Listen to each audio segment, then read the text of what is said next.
चालक। आइए नजर डालते हैं आज की कुछ महत्वपूर्ण खबरों की ओर।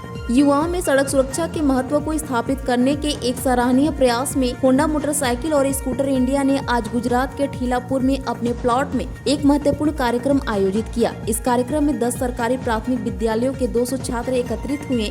इस पहल का उद्देश्य स्कूली बच्चों को सड़क सुरक्षा के महत्वपूर्ण विषय पर जागरूक करना और संवेदनशील बनाना था, जिसमें 5वीं से 8वीं कक्षा के छात्रों के साथ साथ उनके शिक्षकों ने भी उत्साह पूर्वक भाग लिया। यह कार्यक्रम एक शानदार सफलता थी, जिसमें निम्नलिखित सरकारी विद्यालयों के छात्र शामिल हुए। इस कार्यक्रम ने युवा प्रतिभागियों में एक अमिट छाप छोड़ी, जिसमें उनके दैनिक जीवन में सड़क सुरक्षा के महत्वपूर्ण महत्व पर जोर दिया गया।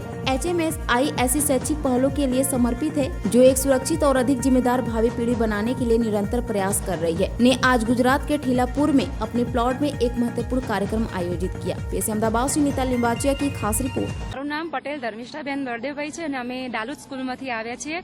આજે આ હોન્ડાના ઇનિશિયેટિવ માટે અમે બાળકોને અહીંયા લઈને મુલાકાત માટે આવ્યા છીએ। અહીંયા અમારા બાળકો સેફટી વિશે સરસ રીતે જાણશે, સાથે અમને બાળકોને મનોરંજન મળે એ માટે ખૂબ સરસ વ્યવસ્થા કરી છે। રોડ સેફટી માટે અમારા બાળકોને દરેક સિગ્નલ માટેની જે સિગ્નલનો જે પણ હોય એ લોકોને સમજાવવામાં આવ્યું કે આ સિગ્નલનો આ મિનિંગ હોય છે। દરેક બાળકોએ સરસ રીતે સમજ્યા। ક્વિઝ દ્વારા પણ બાળકોને સમજાવવામાં આવ્યું અને બહુ સરસ રીતે એક સોંગ દ્વારા પણ બાળકોને સમજાવવામાં આવ્યું કે તમારા લાઈફની શું અહેમિયત છે અને તમે રોડ ઉપર એનો કઈ રીતે એનો યુઝ કરી શકો છો।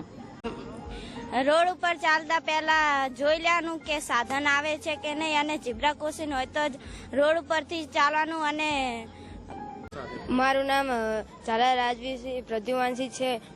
હું દાલોદ પ્રાથમિક શાળામાંથી આવ્યો છું। અમને હોન્ડા કંપનીએ એ જાણ કરવા માટે બોલાવ્યા છે કે આપણે સેફટી વિશે જાણ કરવા બોલાવ્યા છે। અમને